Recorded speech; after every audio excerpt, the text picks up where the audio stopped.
महाराष्ट्रानं गेल्या 5 वर्षात कितीतरी राजकीय भूकंप सहन केले, पण भूकंपाची ही मालिका काही थांबायचं नाव घेत नाहीये। आता सगळं शांत होईल, स्थिर स्थावर होईल असं समजून तुम्ही जर निवांत झाला असाल तर अजिबात तसं करू नका, कारण आपल्याला नव्या राजकीय भूकंपाचे संकेत मिळतायत। हा भूकंप नेमका कुठे होणार आहे, हा भूकंप नेमका कोण करणार आहे आणि ह्या भूकंपाचे धक्के नेमके कुणाला बसणार आहेत, जरा समजून तर घेऊया।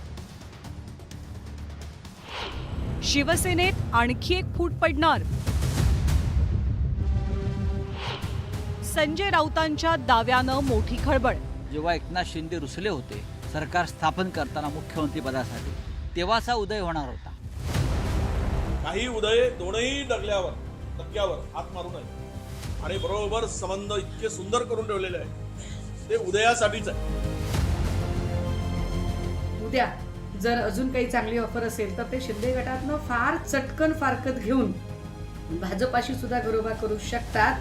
मला असं वाटतं की हा धादांत राजकीय बालिशपणा आहे। उदय सामंतकडे 60 आमदार आहेत, आम्ही पण उदय सामंत बरोबर आहोत आणि उदय सामंत आमच्या बरोबर। महायुतीत पालकमंत्री पदावरनं नाराजीचा सूर उमटत असतानाच आता संजय राऊतांच्या दाव्यानं मोठी खळबळ माजवली आहे। राऊतांनी शिंदे गटातल्या फुटीचं सुतोवाच केलंय। शिंदेंच्या सततच्या रुसव्या फुगव्यामुळे लवकरच शिंदेंच्या शिवसेनेत नवा उदय होणार असल्याचं म्हणत राऊतांनी वेगळ्या चर्चांना तोंड फोडलंय। उदय सामंत ह्यांच्याबरोबर माझ्या माहितीप्रमाणे 20 आमदार आहेत। 20 ही माझी माहिती आहे। 20 आमदार आहेत। जेव्हा एकनाथ शिंदे रुसले होते सरकार स्थापन करताना मुख्यमंत्री पदासाठी, तेव्हाचा उदय होणार होता। तेव्हाच हा उदय करण्याचं निश्चित झालं होतं, पण एकनाथ शिंदे सावध झाले आणि झाकली मूठ 1.25 लाखाची ठेवली। संजय राऊतांच्या दाव्याला जोरदार पुष्टी दिली ती विजय वडेट्टीवारांनी।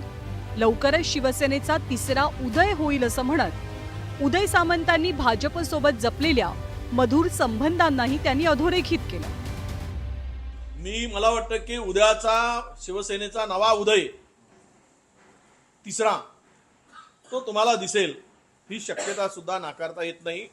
कारण काही उदय दोनही डगल्यावर हात मारू नये आणि बरोबर संबंध इतके सुंदर करून ठेवलेले आहे, ते उदयासाठीच आहे। तर संजय राऊत आणि विजय वडेट्टीवारांसोबत या राजकीय भविष्यवाणी सक्रिय सहभाग घेतला तो सुषमा अंधारेंनी।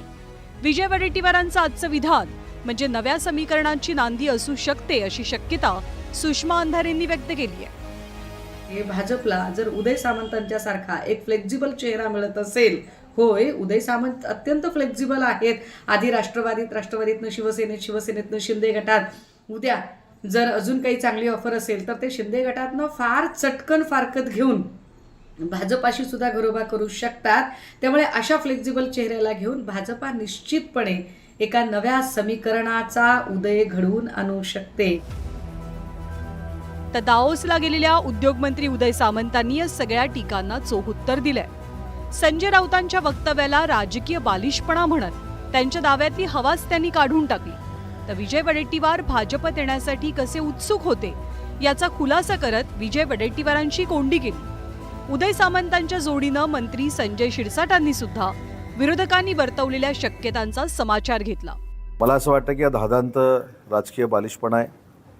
राज्याचे माजी मुख्यमंत्री आणि विद्यमान उपमुख्यमंत्री एकनाथ शिंदे साहेबांनी जो उठाव केला त्या उठावामध्ये मी सामील होतो आणि त्याचमुळं मला राज्याचं 2दा उद्योगमंत्री पद मिळालं याची मला पूर्ण जाणीव आहे। आणि म्हणून अशा एका सर्वसामान्य नेत्यानं माझ्या राजकीय जीवनामध्ये मला घडवण्यासाठीचे प्रयत्न केलेले आहेत, ते मी कधीही विसरू शकत नाही। उदय सामंतकडे 20 नाही आहे, उदय सामंतकडे 60 आमदार आहेत, आम्ही पण उदय सामंत बरोबर आहोत आणि उदय सामंत आमच्या बरोबर आहे। आमच्यामध्ये फूट पाडण्याचा प्रयत्न करण्याचा हा जो काही प्रयत्न करतायत, हे बालिशपणा हा एकमेव शब्द त्याला लागू होतो। 2022 आणि 2023 ही दोनही वर्ष महाराष्ट्रासाठी राजकीय भूकंपाची ठरली। नुकतेच राज्यात मोठ्या बहुमतानं सरकार स्थापन झालंय। आगामी काळात पालिका आणि जिल्हा परिषदांच्या निवडणुका होणार आहेत। याच घडामोडींच्या पार्श्वभूमीवर राज्यातल्या राजकीय पटावर खेळ कसा रंगतो हे पाहणं मात्र उत्सुकतेचं असेल. Bureau report, news 18 Lokmat.